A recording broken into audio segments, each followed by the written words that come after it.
어려운 경제를 시원하게 씹어드립니다. 최경영의 오도독.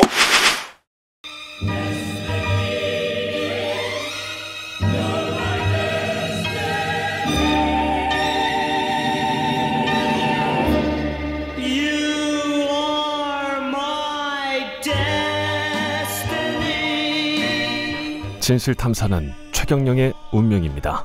최경영은 오직 여러분뿐입니다.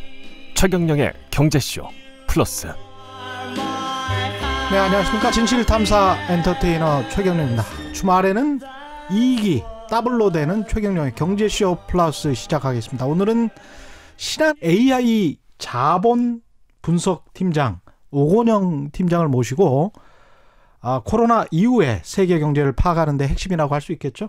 금리와 환율에 대해서 집중적으로 탐구해 보도록 하겠습니다. 이분은 아주 인기 스타십니다. 이미 유튜브에 이미 이름난 분이라 이미 익히 이름은 다 들어보셨을 것 같습니다. 오건영 팀장이십니다. 안녕하세요. 네, 안녕하십니까. 네. 예, 와주셔서 고맙습니다. 예, 사실은 제가 잘 알고 있는 기자 후배가 KBS 기자 후배예요. 예. 오건영 팀장 방송을 유튜브에서 봤는데 최경영의 경제쇼에 한번 출연할 만한 내공이다.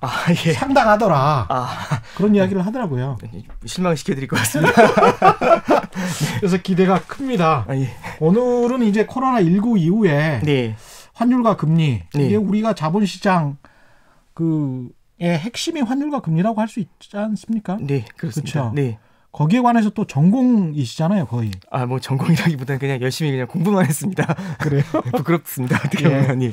거기에 관해서 그냥 거의 강연 수준이실 것 같습니다. 그래서 제가 툭툭 화두만 던져드리면 쭉 말씀을 좀 해주십시오. 알겠습니다. 달러 같은 경우에 지금 이제 코로나19 이후에 역시 이제 강세를 보이고 있고. 우리 원하는 약세를 보이고 있잖아요. 그래서 1,100원 왔다 갔다 하고 있는데 이렇게 어려울 때 달러가 강세되는 거는 당연한 건가요? 어떻습니까? 이제 여러 가지 이슈를 좀 생각할 수 있는데 이번 달러 강세가 좀 시장 참여자들한테 조금 당혹스럽게 느껴지는 부분이 좀 있습니다. 왜 그러냐면 작년 말 정도에 이제 미중 무역 합의에 대한 이슈가 좀 크게 부각이 됐었죠. 그리고 이제 주식시장도 좀 뜨겁게 달아올랐고 그러면서 상당히 많은 외신에서 이제 달러 약세가 이제 본격화되는 거 아니냐 이제 그런 얘기들을 좀 많이 했었는데 이제 그러니까 사람이 되게 충격받을 때가 좀 어려워할 때가 뭐냐면은 내가 예상한 거하고 반대로 시장이 움직일 때, 그러니까 달러 약세를 생각했는데 갑자기 달러가 초강세를 보이니까 이제 의외의 이제 시장 흐름이다. 의외의 환율이다 이제 이런 느낌을 좀 많이 받는 거죠. 그렇군요. 그러다 보니까 이제 좀 당혹스러워하시는 부분들이 있는데 달러가 원래 기존에 약세로 예상됐었습니까? 일단 그 이유를 좀 간단하게만 정리를 좀 해드릴게요. 어떤 부분이 가장 큰 이슈였냐면 환율을 볼 때 되게 중요한 게 금리하고 그다음에 이제 그 국가의 성장을 봐야 됩니다. 금리하고 성장을 봐야 되는데요. 성장. 조금 이제 추상적으로 들리실 수 있을 것 같아서 설명을 좀 드리면 금리라는 거는 그 나라의 돈의 값입니다. 그러니까 미국 금리라는 거는 미국 돈의 값. 그러니까 미국 달러화를 보유를 했었을 때 얼마나 많은 그러니까 이익을 주냐 이게 이제 금리의 정의겠죠. 그렇죠. 만약에 이제 미국이 금리를 낮춘다는 얘기는 미국이 금리를 인하한다는 얘기는 미국 돈인 달러를 쥐고 있었을 때 받을 수 있는 이익이 그만큼 줄어든다는 겁니다. 그렇습니다. 아마 기억을 하시겠지만 지난해 이제 7, 8, 9, 10월에 걸쳐 가지고요. 미국이 보험적 금리 인하라는 명목으로 세 차례 기준금리를 인하했던 바가 있습니다. 맞습니다. 그럼 미국이 금리를 세 차례 인하한다면 당연히 미국 돈인 달러에 어떤 스팀이 빠지는 그러니까 강세가 물러나는 이제 그런 느낌이 좀 들겠죠. 그래서 첫 번째는 미국이 금리를 인하한 효과가 시차를 두고 나타나는데 그것은 달러 약세를 부르게 될 것이다. 이제 이런 기대를 첫 번째는 가질 수밖에 없었던 거고요. 두 번째는 이제 성장에 대한 말씀인데요. 예를 들어 이런 겁니다. 미국이 금리가 높고 중국이 금리가 낮습니다. 그럼 당연히 중국에서 돈이 빠져가지고 미국으로 흘러갈 수밖에 없는 거거든요. 그렇죠. 근데 첫 번째는 이제 미국이 금리를 낮춰놨고요. 두 번째는 금리 차가 나더라도요. 만약 중국이 그 어떤 나라도 갖고 있지 않은 엣지 있는 기술을 갖고 있거나 아니면 중국이 금리는 낮더라도 엣지 있는 성장을 보여준다.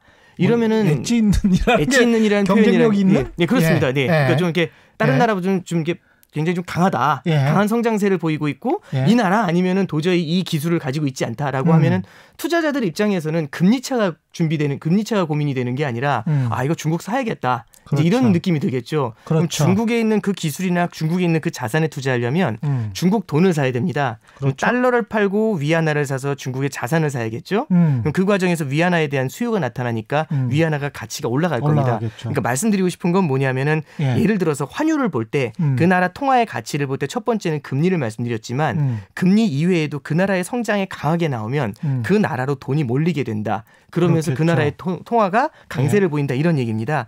근데 이제 잠깐 작년의 흐름을 보시면은 작년도 초부터 해가지고 이제 하반기 끝까지 이제 거의 11월까지 계속 미중 무역 전쟁이 있었죠. 그랬죠. 그러면서 이제 중국 경기가 굉장히 어려울 것이다 이런 얘기가 나왔고요. 중국 성장 둔화된다, 뭐 그다음에 중국에서 뭐 큰일이 나타날 수도 있다, 뭐 이런 비관론들도 많이 나왔습니다. 그렇습니다. 그럼 어떻게 되냐면은 미국은 성장이 상당히 상대적으로 양호한데, 견조한데, 그렇죠. 중국은 이렇게 쫙 눌리는 느낌이잖아요. 그러면 중국 통화 가치가 그만큼 더 약세를 보이겠죠. 그런데 이제 미중 무역 합의가 딱 됩니다. 그럼 시장에서 이제 어떤 기대를 갖게 되냐면 아 중국 경기 좋아지겠네. 중국 성장 너무 비관적으로 봤네. 그럼 확 돌아설 수 있겠네라는 생각이 들게 되죠. 그렇죠. 그러면 중국의 성장에 대한 기대감이 나타나게 되니까 중국 위안화가 강세를 보일 것이다. 이제 이런 생각을 하게 됩니다. 근데 여기서 이제 되게 중요한 포인트가 하나 나오는데요. 중국이라는 나라는 지금 전 세계 국가들한테 굉장히 중요한 의미를 갖는 나라입니다. 예를 들어 한국이라든지 이머징 국가들 입장에서 중국은요. 수출을 이제 대중국 수출을 해야 되는 나라일 뿐만 아니라 한국 입장에서 중국은 대중국 수출을 해야 되는 나라일 뿐 아니라 같이 수출 경쟁을 벌여야 되는 나라이기도 합니다. 그렇죠. 그러면 예를 들어서 중국이 위안화를 절하를 한다. 이건 굉장히 좀 두려운 일이거든요. 왜 그러냐면 수출 경쟁을 해야 되는데 수출 경쟁을 해야 되는 중국이 자국의 통화 가치를 낮춘다라고 한다면 중국 물건의 가격이 그만큼 싸지는 거잖아요. 그렇죠. 수출품의 가격이 싸지니까 그럼 우리나라의 수출 경쟁력이 상대적으로 떨어지게 될 겁니다. 그래서 중국 위안화 절하가 그런 면에서 부담스러운 면도 있고 우리나라는 중국의 물건을 수출을 해야 됩니다. 또. 그러니까 중국은 거대한 시장이기도 하잖아요. 수출 경쟁자이기자. 그러면은 중국이 우리나라 물건을 사줘야 되는데 위안화가 절하가 돼 있으면 그만큼 우리나라 물건을 살 때 비싼 가격에 중국 소비자들이 물건을 사오게 되겠죠. 위안화 가치가 떨어져 있으니까요. 그렇죠. 그러면 이 얘기가 무슨 말씀이냐면 중국의 위안화가 절하가 되면은 중국하고 수출 경쟁을 하는 이머징 국가들, 한국을 포함한 이머징 국가들, 게다가 중국에 수출을 해야 되는 이머징 국가들, 양방에서 터지는 그런 일이 벌어지게 됩니다.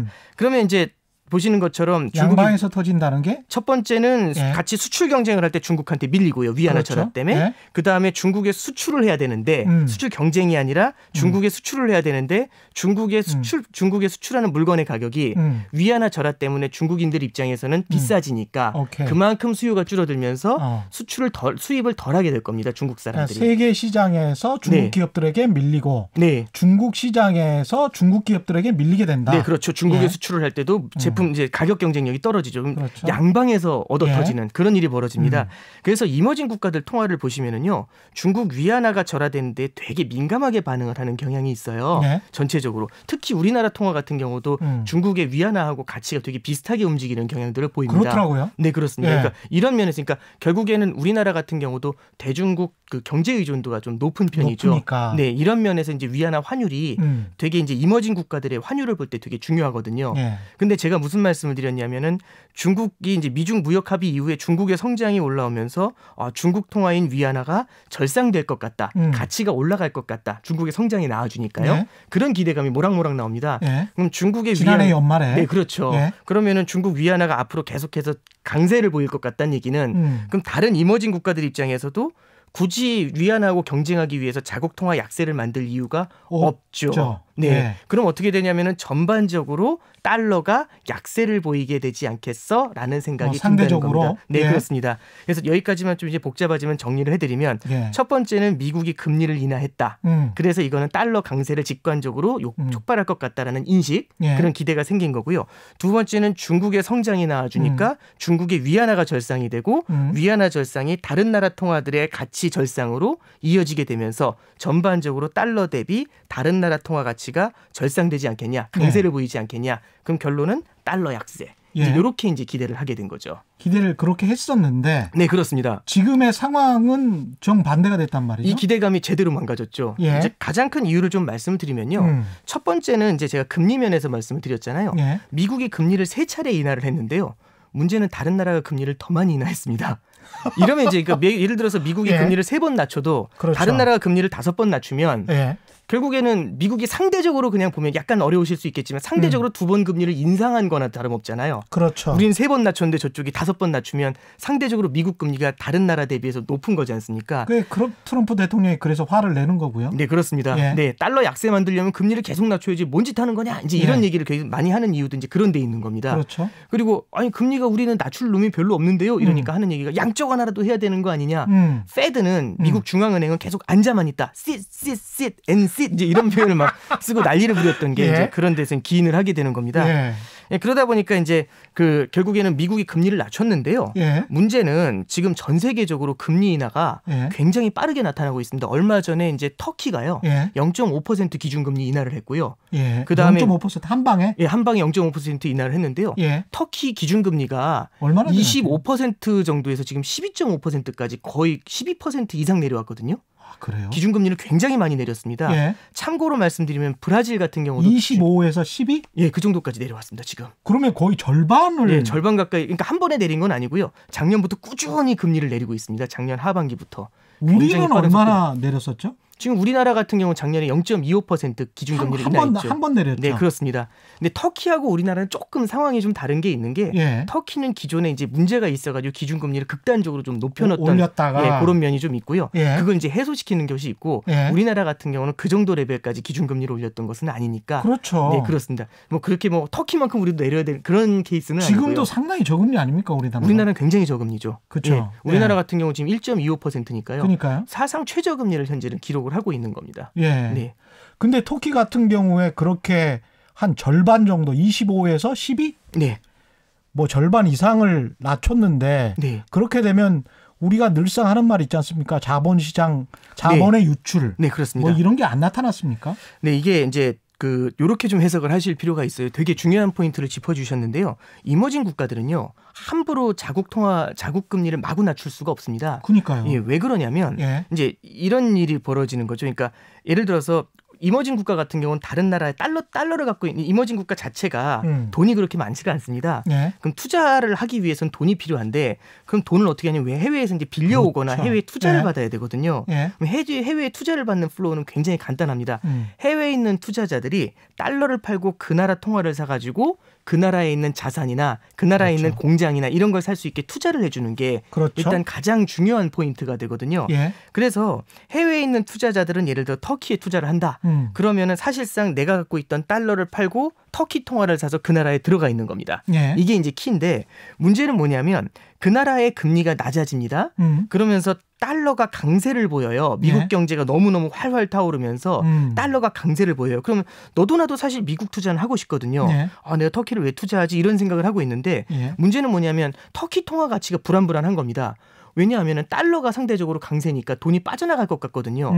이게 좀 불안한데 이러는데 터키에서 얘기하는 겁니다. 우리가 경기 부양을 위해서 금리를 인하한다. 딱 이렇게 하면은 그만큼 터키 통화인 리라화의 공급을 늘린다는 얘기죠. 그렇죠. 그러니까 저희가 딱 직관적으로 생각을 하면 제가 이제 미국에서 이제 터키로 들어간 투자자라고 하면 사실상 터키 리라화 가치가 흔들리는 게 좀 불안한데 터키에서 리라화 가치가 떨어지면 어떡하지 고민하는데 리라화 공급을 확 늘리겠습니다. 이제 이런 발표가 나오는 거거든요. 그렇죠. 그러면은 저는 리라화 가치가 더 떨어질 것 같으니까 그렇죠. 깜짝 놀라면서 예. 지금 이 방송을 할 게 아니라 빨리 뛰어나가가지고 예. 터키 리라화를 팔고 예. 아니, 터키 자산을 팔고 그렇게 받은 리라화를 팔고 예. 달러를 사서 빨리 예. 돌아가야 됩니다. 이제 그렇죠. 이런 패턴을 보여야 되거든요. 예. 그러면은 저만 나가는 게 아니죠. 예. 우르르. 이제, 예, 그렇죠. 우르르 나가게 되는 예. 거죠. 그러면서 자본 유출이 폭발적으로 늘어나게 되면서 리라화 가치가 계속 금리를 한두 번 인하하다가 너무 많이 인하하게 되면은 리라화 가치가 폭락을 해버리는 예. 이제 그런 문제가 생기게 됩니다. 예. 그럼 통화 가치가 폭락을 해버리면 예. 예를 들어 이제 가장 큰 문제점이 이런 거죠. 저는 해외에서 돈을 빌려온 사람이에요. 터키 사람인데 예. 저는 해외에서 돈을 빌렸습니다. 빌려올 때 1달러를 빌렸거든요. 예. 근데 이제 제가 빌려올 때는 1달러에 1이라였어요. 예. 통화 가치가. 예. 그럼 1달러를 빌려가지고 이걸 1이라고 환전한 다음에 1이라를 가지고 무언가 투자를 했습니다. 예. 근데 이제 돈을 벌었어. 돈을 벌었죠. 근데 예. 이제 좀 돈 좀 벌었습니다. 한 3리라까지 이제 늘렸어요. 돈을 많이 벌었습니다. 예. 근데 이제 문제는 뭐냐면 경기가 안 좋아지고 터키가 금리를 갖다 인하하는데 문제는 갑자기 빵 하고 터지면서 터키 리라 가치가 폭락했답니다. 폭락했어. 그러면서 대외적으로 다 터키를 보는 눈이 좀 안 좋아요. 예. 그러면 이제 어떤 얘기가 나오냐면 불안하니까 갚으셔야 될 것 같아요. 이 얘기를 하시는 거죠. 그럼 갚아야 되나 해가지고 오케이 알겠습니다. 그렇죠.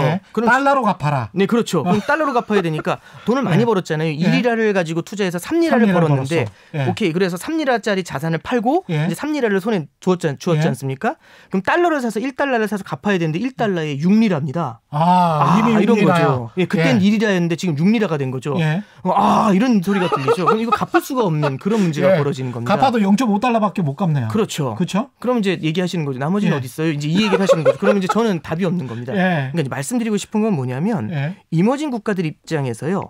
달러가 극단적으로 강세를 보인다는 얘기는 돌려 말하면 이머징 국가들의 부채가 외화 표시, 달러 표시 부채가 앉은 자리에서 쫙 올라버린다. 그런 생각을 해주시면 그리고 됩니다. 이자도 훨씬 더 많이 갚아야 된다. 네, 그렇죠. 이자도 결국엔 달러로 내야 되는데 그렇죠. 몇 퍼센트인데 달러로 내는 그 달러 가치 자체가 올라가니까 이런 부담이 커지게 되죠. 그래서 이게 되게 중요한 게 금리를 인하하면 좋아지는 거 아니냐? 아니거든요. 왜냐하면 좋아질 수도 있지만 그것도 적당히 낮춰야 됩니다. 금리를 잘못 낮춰서 자본 유출이 폭발을 하게 되잖아요. 그럼 어떤 일이 벌어지냐면 그 나라 외국인들이 그 나라 주식을 팔고 채권을 팔고 돌아갑니다. 주식을 팔고 채권을 팔고 그렇게 해서 받은 리라화를 팔고 달러를 사서 나갑니다. 그러면 이 과정에서 어떤 일이 벌어지냐면 주가가 떨어지고요.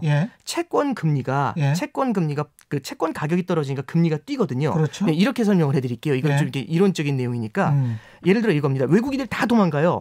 우리나라에서 어떻게 해서든지 이 외국 자본이 있어야 되는데 다 도망가면 가지 마세요 해야 되잖아요. 그럼 외국인들이 물어볼 겁니다. 왜 가지 말라고 하는 거냐? 그러니까 제가 하는 얘기가 3% 더 드릴게요. 이제 이런 얘기를 하는 겁니다. 그러니까 이자를 젖혀드린다는 얘기죠. 3% 4% 더 쳐드릴 테니까 제발 나가지 마세요라고 이렇게 비는 겁니다. 그렇죠. 그 얘기는 뭐냐면 그만큼 원화가 떨어진 만큼 네, 그렇죠. 수익률을 보장해줘야 되니까. 네, 그렇습니다.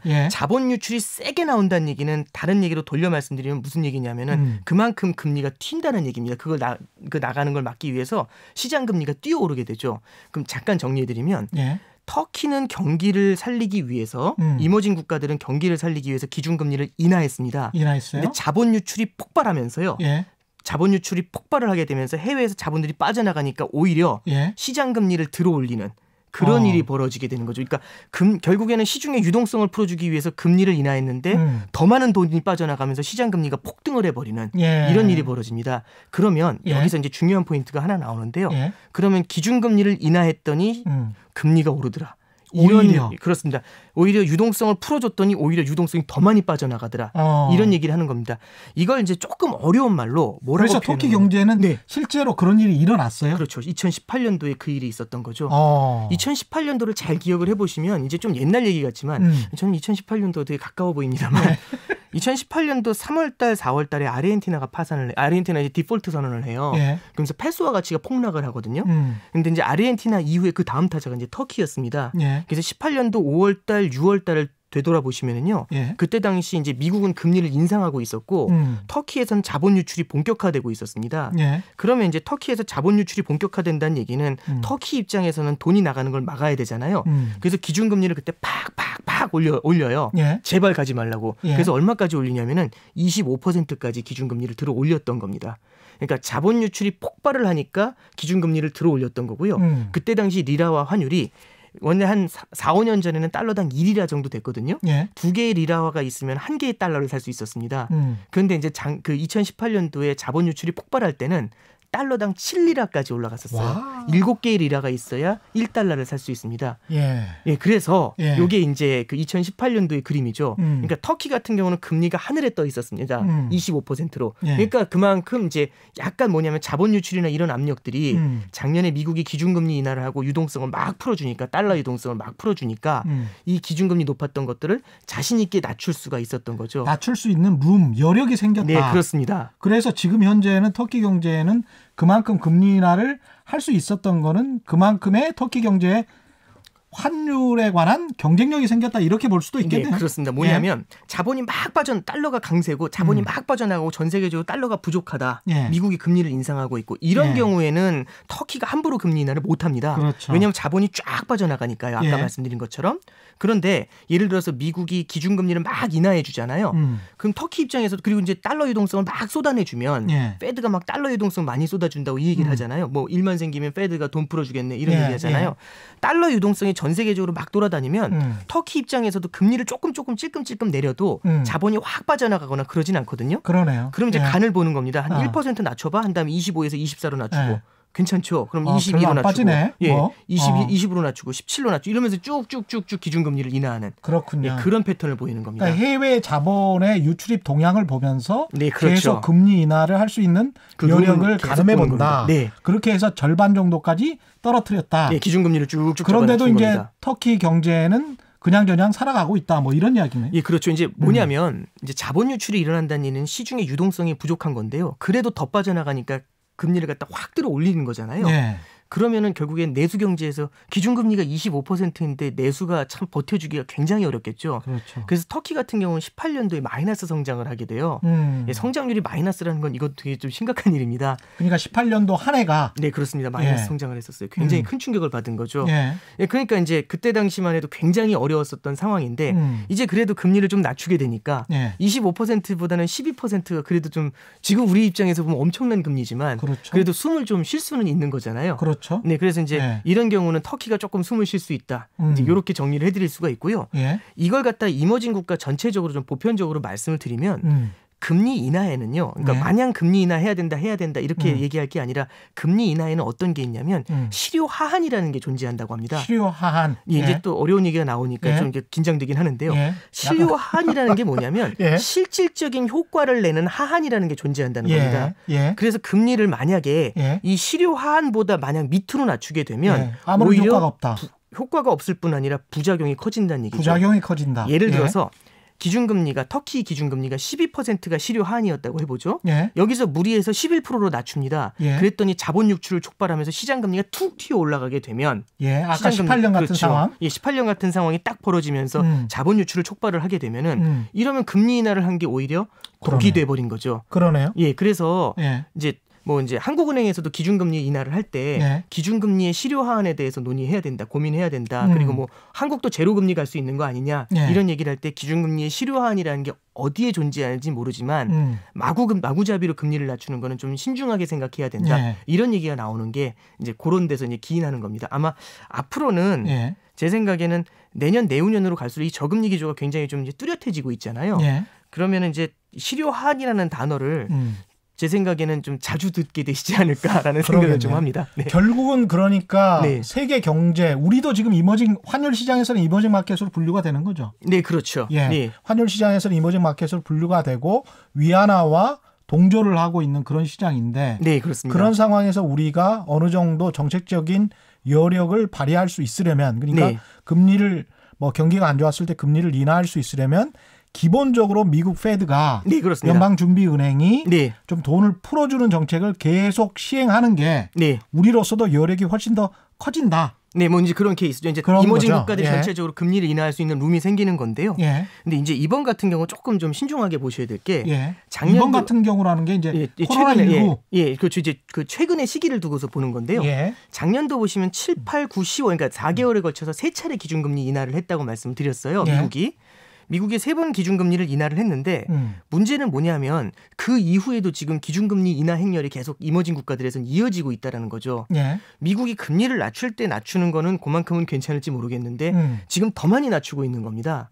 그러면 이러면 문제가 생기지 않겠어라고 생각을 할 수 있거든요. 우리는 한 번밖에 안 낮췄지만 다른 나라들은 네, 마구잡이로 계속 마구잡이로 낮추고. 낮추는 나라들이 있습니다. 그러니까 그래요? 브라질 같은 경우도 예. 지금 사상 최저금리까지 내려왔고요. 그러니까 지금 결국에는 금리를 좀 높여놨었던 나라들이 금리를 좀 많이 낮추는 예. 그런 케이스고 멕시코 같은 경우도 기준금리를 낮췄고 얼마 전에 태국, 인도네시아, 필리핀 이런 나라들도 지금 기준금리를 계속 낮추고 있는 당장 그런 상황입니다. 급하니까.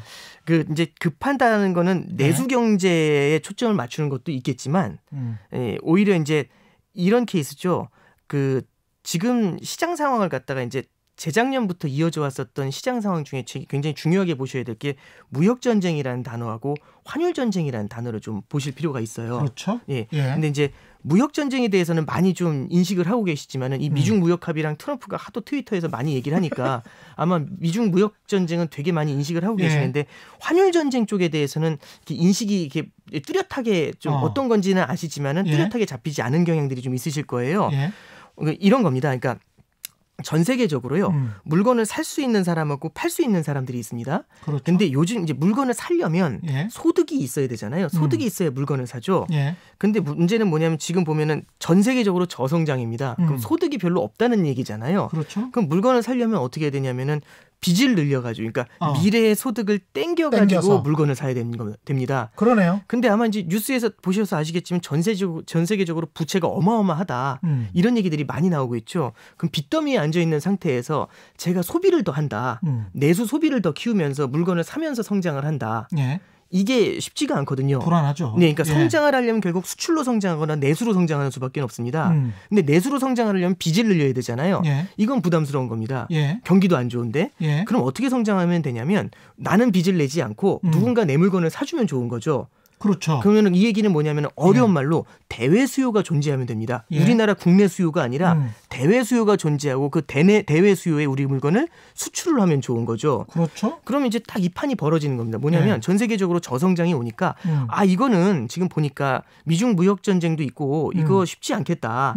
물건 살 수 있는 나라 별로 없다. 우리나라는 물건 사고 싶지 않다. 수출해야겠다. 이런 생각을 하죠. 예. 그럼 수출을 하기 위해서는 경쟁을 할 겁니다. 왜냐하면 저만 그 생각을 하는 게 아니라 모두가 똑같은 생각을 하거든요. 예. 모두가 다 수출해야지 이런 생각을 할 거예요. 예. 그럼 이 상황에서 어떻게 하면 경쟁력이 높아질까? 첫 번째는요. 기술 혁신이 있으면 됩니다. 그렇죠. 근데 기술 혁신이라는 게 예. 이게 다음 주까지 기술 혁신 해오세요. 이게 쉽지 않잖아요. 도깨비 방망이처럼. 네, 그렇죠. 예. 이거는 이제 굉장히 많은 R&D와 이런 뭐라고 해야 되죠? 인탱저블 이게 뭐냐면 이제 어떤 R&D, 그렇죠. 예. 무형자산들이 이렇게 많이 쌓여 있어야 이런 예. 노하우가 쌓여 있어야지 나오는 거지. 하루 아침에 툭 튀어나오는 게 아니지 않습니까? 예. 그러면 이쪽으로는 이머징 국가들이 기술 혁신을 통해 가지고 엣지 있는 걸 만들어서 수출한다. 이거 쉽지 않거든요. 정말 엣지 있게 말하신다. 그래서 이제 엣지가 자주 나오네. 예. 그래서 용어를 좀 순화하겠습니다. 예. 그런 건 좀 쉽지 않고요. 좋습니다. 예. 네, 그건 좀 쉽지 예. 않고요. 예. 가장 재밌어요. 좋은 방법은 예. 자국 통화 가치를 낮춰가지고 예. 자국 통화 가치를 낮추게 되면은 다른 나라보다 물건의 값이 싸지는 거잖아요. 그렇죠. 그럼 이게 결국에는 수요라는 거는 가격이라는 건요. 결국에는 수요와 공급으로 결정이 되지만 가격이 확 낮아지게 되면은 사람들은 그 물건에 대한 수요가 쫙 늘어나게 됩니다. 예. 이 얘기는 뭐냐면 이 마이크를 2천만 원에 사세요 하면 아무도 손을 안 드는데 예. 100원에 사세요 하면 바로 주머니에 손을 넣잖아요. 하면서 그렇죠. 물론 이게 이제 예. 마이크에 대한 비하지만 예. 그러니까, 10만 원만 해도 바로 손. 네, 그렇죠. 들어가죠. 이제 이렇게 되는 겁니다. 비싼 거예요. 결국에는 환율 전쟁을 통해서 예. 자국 통화의 물건 가격을 낮춰가지고 수출을 하려고 하니까 예. 자꾸 수출을 하려고 하면은 결국엔 그 나라 물건을 더 많이 사게 되지 않습니까? 그래서 결국에는 다른 나라 대비해서 수출 경쟁력을 높이는 가장 좋은 방법은 예. 내 나라 통화 가치를 낮추는 게 키입니다. 그렇죠. 그럼 내 나라 통화 가치를 경쟁적으로 낮춰주는 게 좋은 건데요. 예. 문제는 이 생각을 또 저만 하는 게 아니라 모두가 똑같은 생각을 하고 있다는 게 핵심입니다. 트럼프도 늘 하잖아요. 네, 그렇습니다. 예. 그러니까 이제 결국에는 미국까지도 달러 약세 만들어야 된다라고 얘기를 하는데 예. 그 얘기는 뭐냐면 우리는 전 세계가 나서가지고 이런 얘기를 하는 거죠. 우리는 물건 사고 싶지 않고 예. 우리는 물건을 팔고 싶어. 팔고만 싶어. 예, 팔고만 싶어. 그러면은 우리는 우리나라 통화 가치를 낮춰가지고 수출만 하고 싶어. 이 얘기를 하는 겁니다. 예. 그럼 이제 자국 통화 가치를 낮추는 가장 좋은 방법 중에 하나가 뭐냐면 예.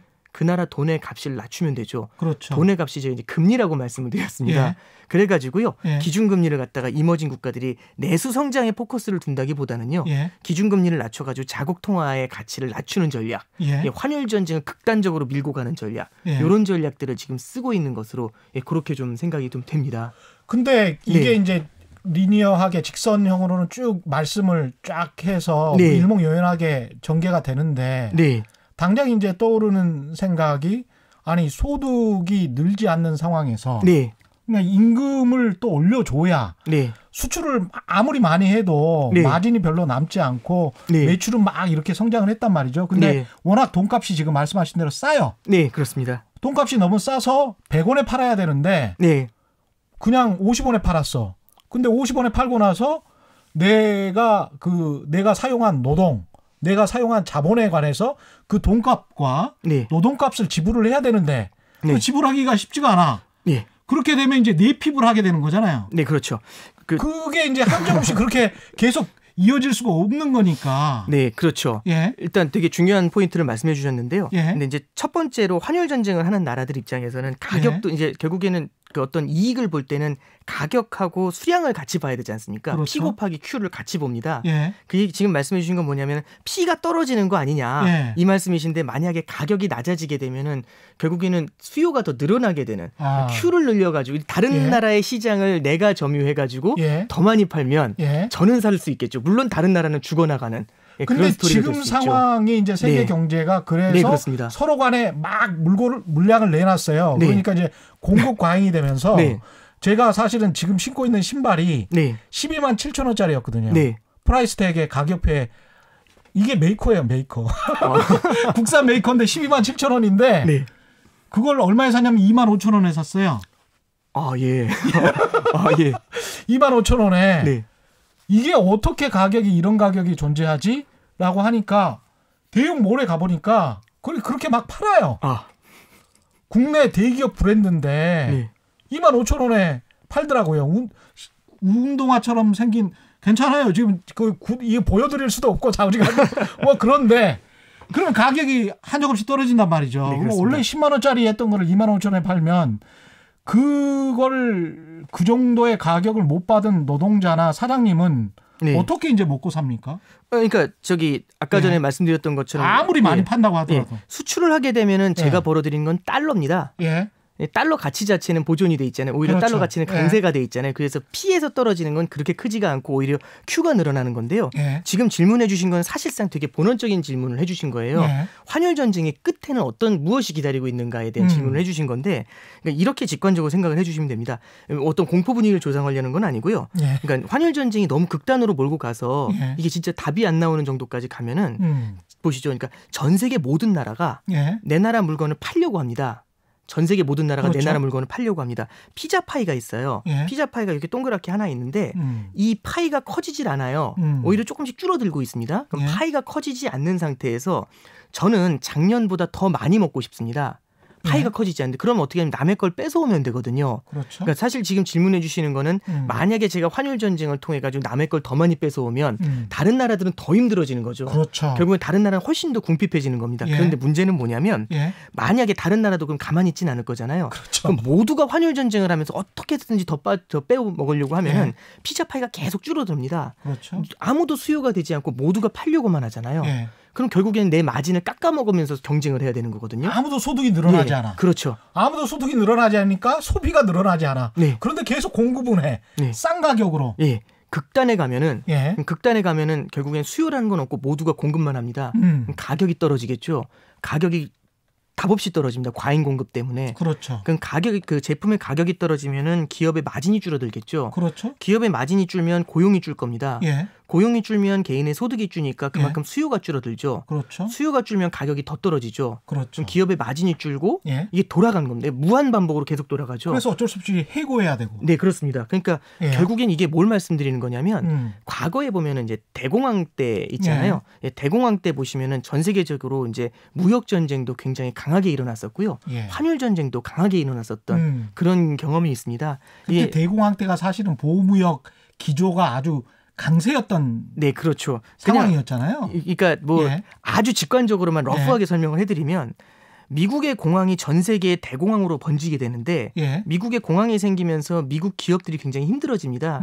그럼 미국 정책 담당자 입장에서 되게 짧게 생각하는 건 뭐냐면 우리 기업이라도 보호해야겠어라고 하면서 다른 나라의 수입을 막기 위해 관세 장벽을 올리게 되죠. 예. 그게 뭔지 지금 교과서에도 나오지만 스무트 홀리 관세법 이런 예. 얘기들 했었습니다. 맞습니다. 예. 그럼 우리가 관세를 올리면 저쪽이 바보가 아니거든요. 그렇죠. 상대도 관세 장벽을 다 예. 올리죠. 예. 그러면 이게 어떤 일이 벌어지는 거냐면 무역이라는 건요. 예. 무역이라는 거는 각각이 갖고 있는 어떤 뭐랄까요? 이것도 엣지라고 말씀드리는 건데 각 나라가 갖고 있는 엣지라는 게 존재하는데 그럼요. 한번 잠깐 직관적으로 생각해 예. 보시죠. 무역 전쟁이라는 게 어떻게 성장을 좀먹게 되냐면 예. A 나라하고 B 나라가 있습니다. A 나라는 자동차를 잘 만들어요. 가성비 있게 잘 만듭니다. 예.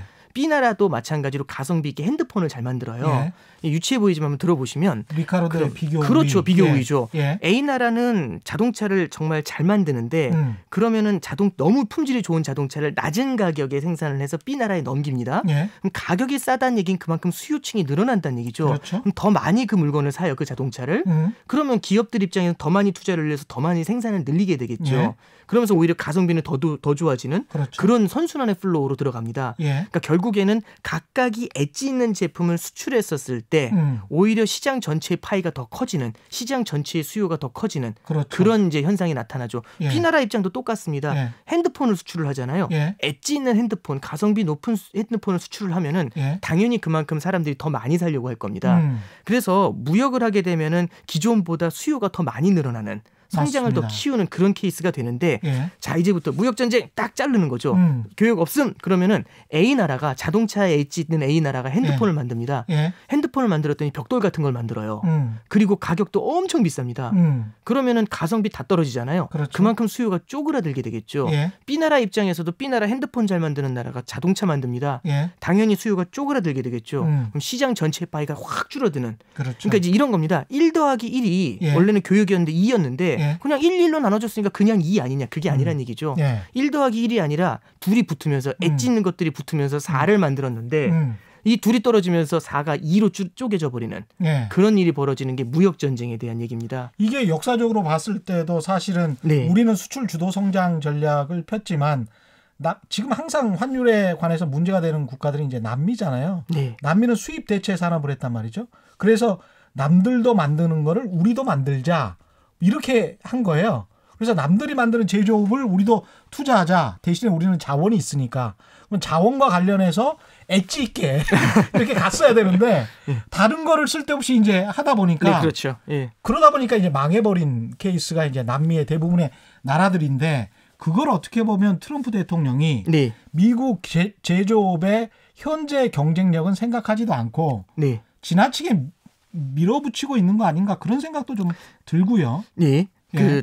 일단은 그렇게 생각을 좀 해주시면 될 것 같아요. 그러니까 예. 뭐냐면은 예를 들어서 미국이 기준금리를 인하를 하잖아요. 예. 2017년 같은 경우 그랬던 것 같아요. 미국이 기준금리 인하를 하는데 다른 나라가 마찬가지로 기준금리 인하를 하면서 내수 성장을 이끌어 나가려고 해요. 예. 그럼 어떤 일이 벌어지는 거냐면 미국이 금리를 낮추는데 다른 나라는 자국의 금리를 낮추면서 성장을 만들려고 하잖아요. 예. 아까 전에 환율을 볼 때는 금리 차도 봐야 되지만 성장도 봐야 된다는 말씀드렸지 않습니까? 그렇죠. 내수 성장을 강하게 다른 나라들이 부양을 합니다. 그럼 어떤 일이 벌어지냐면 미국이 금리를 낮추는데 브라질의 성장이 나온다. 예. 이런 느낌이 들면은요. 어떤 일이 벌어지냐면 브라질 쪽으로 돈이 훅 몰려가면서요. 예. 브라질의 통화 가치, 헤아라 가치가 오히려 강해집니다. 예. 예. 그러면 어떤 얘기냐면은 미국이 물건을 팔고 브라질이 살 수 있는 그런 구조를 만들어줬던 게 2017년도에는 그랬었어요. 예. 근데 지금 같은 경우는 미국이 금리를 낮추는데 브라질이 마찬가지로 금리를 낮춰요. 근데 내수 성장보다는 환율 전쟁으로 들어가죠. 아. 그러면 무역 전쟁으로 인해서 설명해 드렸던 것처럼 무역 전쟁으로 인해서 성장이 쪼그라들고 환율 전쟁으로 인해서 성장이 쪼그라듭니다. 예. 그러면 나중에는 아무리 제가 아무리 가격을 낮춰가지고 다른 나라의 파이를 뺏어온다고 하더라도 예. 너무 파이가 쪼그라들잖아요. 예. 그러면 어쩔 수 없이 어떤 수를 써도 작년 대비해서 더 많이 가져올 수가 없는 그렇죠. 예, 그런 일이 벌어집니다. 네. 이래서 결국은 실물 경제하고 경쟁 상대국들을 생각하지 않을 수가 없는데 우리가 달러 중심으로 이야기를 해봤는데 우리 뭐 경쟁 상대국은 중국, 네. 그다음에는 이제 일본이니까요. 네, 그렇습니다. 일본의 엔화 같은 경우는 어떻습니까? 이제 엔화도 설명을 좀 드릴 필요가 있는데요. 네. 일본 엔화 같은 경우도 결국에는 수출에 되게 초점을 좀 많이 맞추고 있고 네. 아베노믹스 이후에는 엔화 약세를 굉장히 많이 만들어 나가고 있죠. 그렇죠. 이제 최근에 이제 나왔었던 얘기 중에 하나가 일본 엔화가 이제 안전자산이 아니다. 계속 약세를 보인다. 이제 이런 얘기를 하는데 일본이 되게 좀 재미있는 게 무제한 양적 완화라는 걸 하고 있어요. 그렇죠. 이제 근데 일본은 약간 일본하고 이제 이머징 국가들하고 좀 비교를 하면 안 됩니다. 예. 일본 엔화 같은 경우는요. 국제 통화입니다. 국제 통화는 전 세계적으로 통용이 되고 있는 통화라고 생각을 하시면 되고요. 사줄 때가 많다. 네, 그렇습니다. 예. 그리고 일본은 전 세계에서 가장 큰 순채권 국가입니다. 예. 순채권 국가라는 얘기는 3조 달러의 순채권을 갖고 있는데 3조 달러의 순채권이 중국도 한 3조 달러 되지 않습니까? 중국은 2조 정도, 2조보다 2조. 조금 모자랍니다. 그래요? 이렇게 보시면 예. 돼요. 3조 달러의 순채권이 있는데 1위가 일본, 2위가 네. 중국. 예, 그 정도 나갑니다. 예, 우리나라도 순채권국이에요. 그렇죠. 예. 4천억 달러 정도. 네, 그 정도 됩니다. 예. 근데 중국 같은 경우, 그럼 일본 같은 경우는 어떤 케이스냐면 8조 달러만큼 대외 순자산이 있습니다. 8조 달러만큼 예. 자산도 있고. 예, 그렇습니다. 순자산이 있고. 순자산이 죄송합니다. 8조 달러만큼 대외 자산이 있고요. 대외 자산이 있고. 예, 그리고 예. 5조 달러만큼 대외 채무가 있습니다. 그러니 3조 달러 정도가 네, 그럼 둘에 남네. 퉁치면은 예. 순 자산이 예. 3조 달러 정도 되죠. 이게 현금이 아니고 자산이라고 말씀하신 거 보니까 그렇죠. 건물이랄지 이런 것까지 네, 다 그런 것들 포함해서 다 포함하는 거죠. 예. 그럼 어떤 일이 벌어지냐면요. 일본이 예를 들어서 시장이 막 흔들립니다. 예. 시장이 막 흔들리면 어떤 일이 벌어지는 거냐면 제가 이제 일본 투자자들 입장이잖아요. 해외 엄청난 자산이 나가 있는 겁니다. 예. 그럼 막 시장이 흔들리게 되면 해외에 있는 자산을 팔죠. 그렇죠. 해외에 있는 자산을 팔고 그렇게 그럼 해외에 있는 자산을 팔면 달러를 받을 거지 않습니까? 당연히. 달러를 팔고 엔화를 사가지고요. 예. 그걸 가지고 혹 돌아옵니다. 예.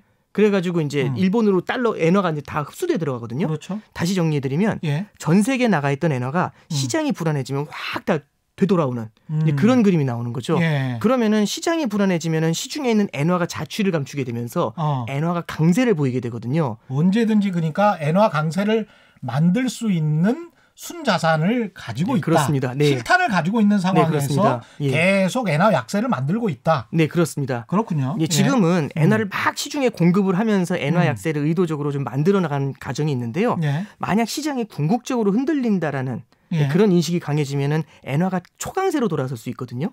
그렇겠네요. 예, 엔화가 예. 초강세로 돌아서 그러니까 해외에 있는 자산들이 이제 다 예. 일본으로 역회전하면서 예. 엔화가 초강세로 돌아갈 수가 있는데 예. 예, 그렇게 되면은 이제 일본 같은 경우는 좀 어려워지는 그런 상황이 될 수 있고요. 예. 엔화가 초강세로 돌 때는 달러도 밟아버릴 때가 있습니다. 그러니까 그렇군요. 보통 안전자산 달러라고 하잖아요. 예. 금융위기 때를 보시면은 예. 달러가 초강세였는데 예. 그 달러보다 엔화가 더 강세였습니다. 그랬죠. 예, 그러니까 그냥 엔화에 금융위기 대해서는 때도 미국도 그런 통화니까 그렇죠. 예. 그것보다 훨씬 더한 통화니까 네. 예, 막 양적 완화하고 뭐 금리를 뭐 1년 만만에 0.5%로 낮춰버리고 네. 5%대에서 네. 예. 그랬는데도 불구하고 달러가 계속 강세였단 말이죠. 네, 그렇죠. 예. 예. 이거는 뭐 쉽게 생각을 하시면은요. 달러라는 게 이제 글로벌 그 금융에서 가장 많이 쓰이는 통화가 달러입니다. 예. 그 얘기는 뭐냐면은 이제 글로벌 금융시장에서 대출이 다 달러 대출로 일어난다는 얘기죠. 원화 대출은 별로 이제 우리나라 외 지역에서는 원화 대출은 거의 없어요. 그렇죠. 그럼 거의 대부분 다 달러 대출인데 예. 경기가 안 좋아지면 이제 빚을 갚으려는 사람들이 늘어날 거지 않습니까? 그 빚이 다 달러 대출일 겁니다. 예. 그러면 다 빚 갚으세요라고 하면은 아유 한 다음에 달러를 사서 갚아야 될 거 아니에요. 그렇죠. 달러를 사려고 외환 시장에 가니까 사람들이 줄을 쫙 서 있는 거죠. 뭐 하시는 분들이에요 하니까 다 달러 사러 오신 분들이에요. 예. 그러면은 경기가 안 좋아지면 달러가 하늘로 뜁니다. 그러니까 예. 미국에서 서브프라임 위기가 터져가지고 미국에서 리머니 파산을 해서 문제가 생겼는데 예. 보통 미국의 달러 가치가 폭락해야 되거든요. 예. 미국 경제가 그렇게 됐으면. 그렇죠. 근데 전 세계적으로 달러가 통용이 되니까 예. 오히려 미국에서 위기가 생긴 걸 안전자산인 달러를 사야 된다. 예. 예, 그래서 이제 빚을 갚기 위해서 달러를 다 사들이게 되니까 달러 가치가 오히려 확 튀어오르는 그렇죠. 예, 그런 예. 일이 벌어졌던 게 2008년도죠. 그러니까 어떻게 생각해 보면 이 환율 전쟁이라는 게 네. 이미 환율의 기축통화로서 중기축통화로서 기득권을 가지고 있는 한 몇 개국이 그런 나라들이죠. 예. 저 위에 올라간 다음에 사다리를 다 걷어차버린 거예요. 네. 그래서 밑에 있는 이머징 마켓 같은 경우는 네. 영원히 올라갈 수 없는 어떤 지상 위의 국가들이 돼버린 거죠. 네. 그러니까 어떤 상황에서도 네. 자국의 통화는 굉장히 안전하게. 네. 예. 되게 중요한 포인트인데 그러니까 예. 결국에는 딱 보시면 일본이 마이너스 금리 쓰고 있거든요. 예. 그리고 양적 완화를 하고 있습니다. 유럽이 마이너스 금리 쓰고 있고 양적 완화하고 있습니다. 예. 그러니까 결국에는 선진국의 통화, 기축 통화라고도 하죠. 그런 통화를 갖고 있는 나라들은 자신 있게 양적 완화하고 돈을 들이붓는데 그렇죠. 이머징 국가들 입장에서는 그렇게 쉽게 갈 수가 없는 거죠. 그렇습니다. 왜냐하면 아까 말씀드렸던 자본 유출이 굉장히 큰 문제가 되는 겁니다. 우리도 마찬가지고. 네. 예. 근데 이제 그럼 바로 반문이 나오죠. 아니, 최근에 그럼 어떻게 이머징 국가들이 그렇게 과도하게 금리를 막 자신 있게 낮출 수 있느냐? 이제 어떻게 생각하시면 이렇게 생각하시면 될 것 같습니다. 최근에 시장 분위기가요.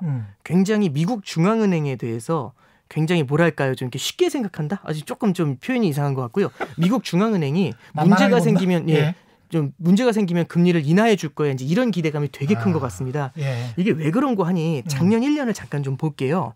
작년 1년을 잠깐 보시면은요.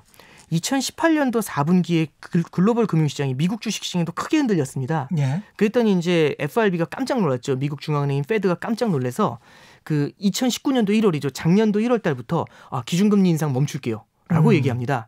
그랬더니 시장에서 얘기하는 거죠. 원래 양적 긴축이라는 걸 하고 있었어요. 예. 이건 제 생각에 말씀드리면 말이 좀 길어질 것 같고 이제 금리 인상 말고 양적 긴축이라고 해가지고 다른 긴축 프로그램이 있었습니다. 시중에서 유동성을 빨아들이는. 그랬더니 이제 기준금리 인상은 계속 인상하던 걸 기준금리 인상 멈출게요라고 했더니 시장이 물어봅니다. 양적 긴축은 어떻게 하실 거예요?라고 물어보죠. 그랬더니 이제 파월 의장이 얘기한 게 양적 긴축은 계속해서 갈 겁니다라고 얘기했거든요. 그랬더니 이제 3월달, 2, 3월달에 시장이 좀 휘청휘청했어요. 또 네. 그랬더니 이제 그 5월달 FOMC 나와서 5월달에 이제 그 파월 의장이 하는 얘기가 양적 긴축 종료하겠습니다. 이렇게 얘기를 해요. 그랬더니 시장에서 또 뭐라고 물어보냐면 예. 금리 인하는 안 하세요? 라고 얘기하죠. 예. 그랬더니 거기에 대해서 금리 인하는 생각하지 않는다. 지금은 금리 인상기에 있는 거고 쉬어갈 뿐이다. 라고 얘기를 했죠. 예. 그랬더니 작년도 5월에 또 시장이 또 흔들렸습니다. 그렇죠. 그랬더니 6월에 나와서 금리 인하도 고민할 수 있을 것 같습니다. 라고 얘기를 하죠. 그러면서 금리 인하를 3차례를 갖다가 만들어냅니다. 결국 시장이 만들어낸 거네 어떻게 보면. 시장이 흔들리면 페드가 예. 어쩔 수 없이 따라가 주는데 기자들이 물어봤죠. 아니 미국 경제는 좋은데 왜 자꾸 금리 인하를 합니까? 라고 물어봤더니 이제 파월 의장이 하는 얘기가 미국 경제는 여전히 견조합니다. 그건 맞는데 역풍이 존재합니다. 라고 얘기합니다. 예. 그럼 역풍이 뭔가 하니 예. 결국에는 유럽이라든지 중국 같은 다른 나라의 경제가 안 좋아지면서 예. 이게 미국 경제를 뒤흔들 가능성이 있어서 예방적으로 선제적으로 예. 보험적으로 금리를 3번 낮췄습니다. 얘는 예방주사입니다라고 얘기를 하는 거죠. 그렇죠. 요게 이제 보험적 금리나 3번을 한 걸 얘기를 하는 겁니다. 그럼 결국에는 여기서 중요한 건 뭐냐면 역풍이죠. 예. 미국이 안 좋아서가 아니라 다른 나라가 안 좋으니까 미국이 금리를 낮췄어요. 예. 라는 얘기를 해준 거거든요. 커뮤니케이션을. 그러면 이제 다른 나라 입장에서는 어떻게 생각하냐면 우리나라가 안 좋아지면 예. 또 낮춰주겠네? 그러네. 이제 이런 생각이 성립할 수가 있죠. 예. 되게 쉽게 가면 그렇게도 볼 수 있고요. 예. 작년에 9월달, 10월달에 미국에 이제 조금 어려운 말씀이지만 예. 레포 시장이라고 해서 미국의 예. 이제 금융시장에서 자금이 돌지 않았던 적이 있어요. 그랬더니 페드가 또 갑자기 나서가지고 그 중앙은행이 미국 중앙은행이 나서가지고 막 5천억 달러가 되는 돈을 막 풀어주고 있거든요. 그걸 딱 보니까 이제 시장에서는 뭘 느낀 거냐면 작년 1년 내내 뭔가 문제만 생길 때마다 돈으로 다 막고 있죠. 예. 시장에서 이제 이런 생각을 하는 겁니다. 미중 무역 전쟁은 호재다. 왜냐하면 중앙은행이 금리를 낮출 거니까. 환율 전쟁은 호재다. 중앙은행이 금리를 낮출 거니까. 예. 중국이 힘든 건 호재다. 호재다. 위안화 절하는 호재다. 예. 미국이 금리를 낮출 거니까. 경기가 나쁜 것은 네. 호재다. 예, 미국이 금리를 낮출 테니까. 이란이 폭격한 건 호재다. 미국이 금리를 낮출 테니까. 이제 이런 로직이 자동적으로 그냥 오토파일럿이라고 하는데 예. 옛날에는 페드를 바라볼 때 Don't fight Fed라는 말이 있어요. 그렇죠. 페드하고 싸우지 마 이런 얘기거든요. 그러니까 예. 그만큼 경외의 대상이고 무언가 그러니까 뭐냐면 회사로 따지면 말 걸기 좀 힘든 그런 분이 카리스마 넘치시고 까칠한. 예 그렇죠. 예. 그런 분이거든요. 항상 파티에서 이걸 갖다 이 펀치볼을 치워버리는 예. 술을 치워버리는 그런 분이었는데 예. 요즘은 파티가 끝나갈 때쯤이면 술 막 괴짝으로 사오시는 분이 돼버린 거죠. 더 줄까 뭐 이러는 거죠. 그러니까 더 먹어. 예, 문제만 예. 생기면은 옛날에는 진짜 무서워서 쳐다보지도 못하는 그분한테 돈 안 줘요? 이러고 쳐다보는 거죠. 이 코로나19 상황은 지금 뭐 얼마 시간이 안 남아서 네. 정리를 해야 됩니다. 한 7, 8분 안에. 예. 저희 간단하게만. 코로나19 지금 이후의 상황은 그래서 또 경기가 안 좋을 거잖아요, 분명히. 네. 그렇죠? 중국 경제 성장률도 뭐 낮춰진다고 하고. 네. 그러니까 또 돈 풀겠네요. 이제 요렇게 이제 그래서 요걸 좀 설명을 좀 해드려야 되는데요. 예. 첫 번째는 그 지금 현재 중국의 상황에 대해서 좀 봐야 됩니다. 예. 중국이 작년에 미중 무역 합의를 하면서 위안화 절상이 그때 잠깐 일어났었어요. 예. 달러당 7위안이었던 게 달러당 한 6.83위안까지. 그러니까 이게 지금 이제 환율로 설명하니까 좀 복잡한데 예. 1달러를 살 때 7위안이나 필요했는데 7개의 위안이 필요했는데 지금은 1달러를 살 때 6.83위안까지 위안화가 절상이 됐습니다. 그렇죠. 위안화 가치가 올라간 예. 거죠. 6.83개의 위안화가 있으면 1달러를 사니까요. 예. 위안화 가치가 올랐었는데 그게 지금 다 되돌려졌습니다. 그래서 이제 6.98, 6.99 이렇게 돌려졌는데 가장 예. 큰 이유는 중국 입장에서도 어려운 게 다른 나라 다 환율 전쟁하고 있잖아요. 예. 자국 통화 가치 극단적으로 낮춰가지고 물건 팔려고 하는데 저 혼자 위안화 강세를 가면 그러니까 결국에는 모두가 장사하면서 경쟁하는데 다른 나라는 다른 가게는 다 물건 가격 낮추는데 저 혼자 물건 가격 올리는 격이거든요. 예. 이건 정의롭고 멋있는 게 아니라 그냥 골로 가는 겁니다. 거기는 이제 변동 환율제가 아니고 고정 환율제. 예, 그렇습니다. 예. 이게 이제 물론 이제 예전에 그런 스트릭트한 고정 환율제는 아니지만 위안화가 그래서 이제 보면은 더 버티질 못하니까 우리도 그럼 조금씩 올려야겠어 한 다음에 위안화 환율이 6.97, 6.98 그 정도 수준에서 딱 멈춰 있었어요. 예. 지난 몇 주 동안 쫙 멈춰 있었거든요. 예. 그 얘기는 뭐냐면 이제 중국이 눈치를 보는 게 있습니다. 6.99 위안이라는 얘기는 딱 보시면 조금만 올라가면 7위안이죠. 7위안이 뭐가 있냐면 작년 8월 달에 달러당 7위안이 깨지면서 위로 위안화가 탁 튀면서 위안화가 절하가 되니까 미국에서 너네 환율 조작국 하면서 바로 들어왔거든요. 그렇죠. 포치라고 했죠. 그때. 포치라고 했었죠. 그 얘기는 뭐냐면은 지금 만약에 7위안 위로 위안화가 툭 튀어 올라가면은 미중 무역 합의에서 나왔었던 경쟁적인 위안화의 절하를 막겠다. 뭐 이런 합의도 어느 정도 이루어졌었잖아요. 이런 논의도. 그랬죠. 예. 물론 이제 그게 조항으로 들어간 것까지는 아니지만 굉장히 많은 견제를 받았을 겁니다. 그러니까 결국에는 위로, 그러니까 위안화를 갖다가 더 절하시키기는 7위안 위로 위안화 환율을 상승시키기는 위안화를 절하시키기는 부담스럽고 그럼 반대로 위안화를 6.99에서 밑으로 내린다. 위안화를 절상으로 가기에도 부담스러운 게 그렇죠. 다른 나라 다 환율 전쟁하잖아요. 거기다 지금 경제가 어려운데. 네, 그렇죠. 그럼 수출 성장이라도 해야 되는데 위안화를 절상하는 건 더 아닌 겁니다. 그럼 중국 입장에서는 6.99에서 위로 가지도 못하고 밑으로 가지도 못하고 방향을 잡지 못하고 계속 옆으로 버벅거리는 거거든요. 근데 이게 계속 옆으로 이어지면 상관없습니다. 문제는 달러가 초강세를 보이는 거죠. 미국이 성장이 제일 잘 나온다. 이런 얘기 나오면서 달러가 초강세를 보이니까 나스닥 주식도 걷고 이러니까 미국 자산 살려고 해외 자금들이 몰려 들어가잖아요. 달러가 초강세를 보입니다. 근데 지금 중국은 위안화를 달러당 6.99 위안에 딱 고정을 시켜놓은 상태잖아요. 근데 달러가 강세로 갑니다. 다른 나라, 중국을 제외한 다른 나라 통화 대비 초강세로 갑니다. 그러면 어떻게 되냐면 달러가 강세로 가면 같이 위안화도 붕 또 올라가겠죠. 그래서 다른 나라 통화 대비 위안화도 같이 강세로 가니까 아 이건 미치겠다 이 얘기죠. 미치겠네. 그래서 어떻게 하냐면 어쩔 수 없이 지금 보면은 위안화 환율이 위로 7위안을 깨고 위로 툭 튀어 올라갔습니다. 그럼 이제 위안화 환율이 이제 위쪽으로 이제 7위안 위로 다시 열린 상태고요. 이렇게 되면은 첫 번째 함의는 환율 전쟁 측면에서 볼게요. 전 세계 국가들이 다 자국 통화 가치 낮춰가지고 수출만 하려고 하는데 거기서 뭔가 어퓨 굿맨이라고 하죠. 혼자 위안화 절상하는 나라가 하나 있었어요. 근데 그 나라마저도 같이 환율 전쟁 들어와 있는 거죠. 중국마저도. 그렇습니다. 그러면은 성장이 더 쪼그라들 것이다라는 그런 우려감이 더 커질 수 있겠죠. 그리고 이제 두 번째는 우리나라 달러원 환율 입장에서 딱 보시면 달러 환율을 보실 때 굉장히 많은 요인들을 봐야 되지만 위안화하고 같이 연동하는 분들을 많이 보셔야 된다는 말씀을 드렸어요. 다른 나라 다 환율 전쟁을 해도 우리나라 통화 가치가 그렇게 극단적으로 절하되거나 그러진 않았거든요. 근데 이제 위안화가 절하되는 걸 보면서 우리나라 달러원 환율도 1180, 90 사이에서 막 옆으로 기다가 지금 위로 툭 튀어 올라와 있는 1200원 위로 튀어 올라와 있는 이런 상황이 됩니다. 그래서 저기 이제 정리를 해서 말씀드리면 중국 같은 경우도 결국엔 똑같습니다. 내수로 성장하거나 수출로 성장하거나 둘 중 하나거든요. 근데 이제 지금 보시면은 그 코로나19라는 그 이슈 때문에 그냥 직관적으로 느낌이 오시잖아요. 내수 성장이 어려워집니다. 그러면 수출로 성장해야 되거든요. 그래야죠. 근데 수출로 성장해야 되는데 다른 나라가 다 환율 전쟁을 하고 들어옵니다. 근데 내 나라 통화 가치를 극단적으로 낮추려고 해도 미국 눈치, 미중 무역 전쟁이라는 그 눈치가 굉장히 많이 보였었던 거거든요. 근데 이제 여기서 그래도 어쩔 수 없이 조금이라도 더 룸을 만들기 위해서는 위안화를 지금보다 조금 더 추가 절하를 해야 되는 그런 상황이 더 펼쳐지지 않을까. 이제 그리고 이제 우리 같은 경우도 그러면 원화가 계속 약세로 이어질 것 같다. 지금 이제 원화 같은 경우는 위안화 환율이 튀어 오르는 만큼, 그러니까 위안화 환율이 조금 튀어 올랐는데 원화는 좀 많이 튀어 올랐거든요, 환율이.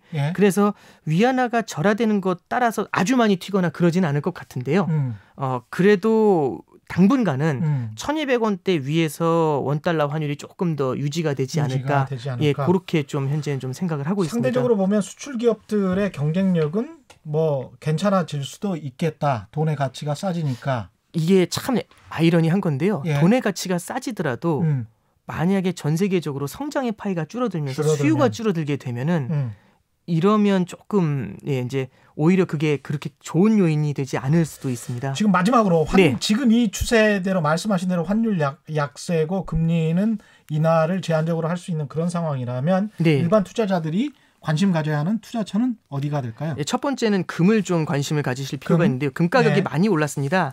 그런데 결국에는 금이라는 자산은요. 결국에는 그 종이돈하고 반대급부에 있는 실물화폐입니다. 그러니까 종이돈을 많이 찍으면은 결국에는 금은 가만히 있는데 종이돈이 많이 찍혀 나가게 되면은 종이돈 대비 금의 가격이 올라가죠. 요즘 이제 많이 질문하시는 분들이 옛날에 금은요. 달러가 강세를 보이면 금은 약세를 보이곤 했습니다. 어김없이. 그런 이제 현상이 나타나는데 요즘 보니까 달러가 강세인데도 금이 강세입니다. 그렇죠. 이게 이상하다 이렇게 생각하실 수 있는데 자연스러운 게 이렇게 생각을 하시면 됩니다. 달러는요. 다른 종이돈 대비 강세입니다. 예. 근데 달러도 결국 지금 많이 풀고 있죠. 달러도 많이 풀지만 다른 종이돈은 더 풀고 있으니까 달러가 다른 종이돈 대비 강세잖아요. 그렇죠. 달러도 풀고 있죠. 달러는 금대비는 약세죠. 다른 통화 대비 상대적으로 예, 상대적으로 강세인데 그 달러보다 금은 더 강하다는 얘기죠. 왜냐하면 예. 달러도 풀고 있으니까요. 예. 첫 번째 금 말씀하셨고요. 네. 또 그리고 이제 두 번째는요. 예. 이 코로나 사태가 결국에는 중장기적으로 이어질 것인지에 대해서는 조금 좀 보실 필요가 있어요. 예. 이게 만약에 뭐 누구도 예측할 수 없는 거지만은 예. 만약에 이게 길게 이어졌었을 때는 예. 전반적으로 그 글로벌 성장 둔화에 대한 우려가 좀 많이 그렇겠죠. 커질 수가 있습니다. 예. 이럴 때는 마찬가지로 안전자산에 대한 수요가 좀 늘어날 수가 있고요. 안전자산에 대한 수요라고 한다면 방금 말씀드렸었던 금자산이라든지 달러요. 아니면 달러 자산 같은 그런 이제 엔화는 뭐 제가 조금 약간 좀 복잡한 얘기라서 예, 예. 뭐 어쨌든 달러 정도는 조금씩은 좀 포트폴리오에 좀 포함을 시켜 놓으시는 것도 좋고요. 다음 시간에 네. 한 번 더 모셔야 되겠네요. 네, 그리고 예. 이제 뭐 마지막으로 하나 더 말씀드리면 예. 이제 항상 이렇게 작년에도 위안화가 7위안 위로 절하가 됐었을 때 결국에는 페드가 중앙은행 전 세계 중앙은행들이 공조를 해주는 역할들이 나타나게 돼요. 예. 그러니까 시장이 크게 흔들리더라도 결국엔 거기에 대한 반대급부들이 나타날 수가 있거든요. 그렇죠. 반대급부가 시장의 예상을 뒤엎는 더 강한 정책 조치가 나오게 되면은 더 강력한 양적 완화나 금리 인하가 나올 수도 있다. 예, 그렇죠. 예. 그렇게 되면은 양적 완화라는 얘기는 돈을 뿌리는 거니까 그러면 당연히 이제 금 가격이 강세를 보일 거고 그다음에 이제 자산 가격들도 그때는 다시 바닥을 잡아주는 그런 형태들이 나타날 수 있습니다. 그러니까 뭐 제 생각에는 지금 이렇게 뭐랄까요, 좀 수익이 많이 나신 분들 같은 경우는 수익 실현 조금 하시는 것도 좋을 것 같고, 예. 그다음에 이렇게 좀 시점 분산을 해서 이 코로나라는 건 누구도 예측을 할 수가 없는 영역이지 그렇죠. 않습니까? 예. 시점 분산해서 조금씩 나눠 들어가시는 것도 제 생각엔 좀 도움이 되시지 않을까 싶습니다. 야, 오늘 정말 재밌고 유익한 시간이었습니다. 함께해 주신 오건영 신한 AI 자본 분석 팀장이셨습니다. 네. 고맙습니다. 네, 감사합니다. 네. 예, 최경영의 경제쇼 플러스 여기까지입니다. 올바른 투자와 올바른 투표는 다르지 않다. 세상의 이익이 주말에는 따따블로 되는 최경영의 경제쇼 플러스 여기까지 하겠습니다. 고맙습니다. 안녕.